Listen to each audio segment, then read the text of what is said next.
Bilang ng mga inilikas dahil sa umapaw na creek sa Las Piñas umakyat na sa 300.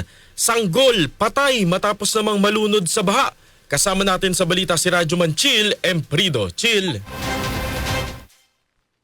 Radyoman Sander, Radyoman Aldo, patuloy pa ngayon nadadagdagan yung bilang ng mga pamilya na lumikas na mula sa kanilang tahanan dahil na rin sa biglaang pagtaas ng tubig at umapaw na creek kagabi dito yan sa may lungsod ng Las Piñas. Ito'y dahil sa malakas na pagbuhos ng ulan na naranasan sa ilang bahagi ng bansa dahil pa rin sa epekto ng kabagat.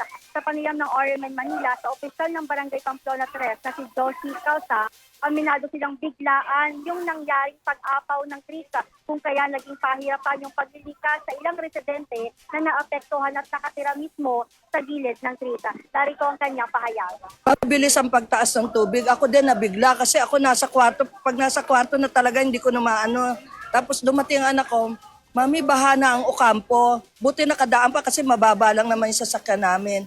Kasi sabi ko, noong nagbukas ako, andyan na ang dami ng yung aming BDRMS supervisor, si Charlie Miranda, ang mga tauhan niya talaga nag-ikot, pati ang mga tanod namin. Ngayon sa dami ng nabaha, hindi naman kayang biglang makuha. Kaya iba sumasama ang loob. Akala na, hindi, talagang sa laki ng Pamplona 3. At ang sasakyan lang namin ay 2 lang ang mataas.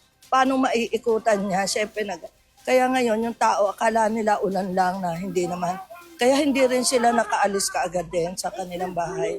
Madadagdagan pa yan. Tsaka actually, nahingi sila ng tubig, panlinis sa kanilang mga bahay para makabalik din. Yan ang nagiging problema namin, yung tubig talaga. Kaya Sa kabila nito, tiniyak naman ng lokal na pamahalaan, maging yung barangay dito na makakatira ng paunang tulong yung mga nasa evacuation, kaya ng pagkain, tubig at mga hygiene kit. Samantala, Radyoman Aldo, Radyoman Sander, malungkot naman na balita dahil isang sanggol naman yung kumpirmadong nasawi dahil sa pagbaha pa rin dito yan sa may Las Piñas.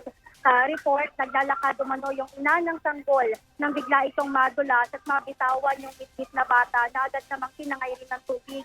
Sinubukan pang i-revive yung bata pero diniklarang wala ng buhay. Sa ngayon ay humingi na rin ng tulong itong pamilya ng namatayan dahil maging sila ay apektado rin ng biglaang pagbaha sa naturang lugar. Kasama mo sa DZXL RMN Manila, Radyoman Chill Emprido, sa Top RMN. Maraming salamat Radyoman Chill Emprido.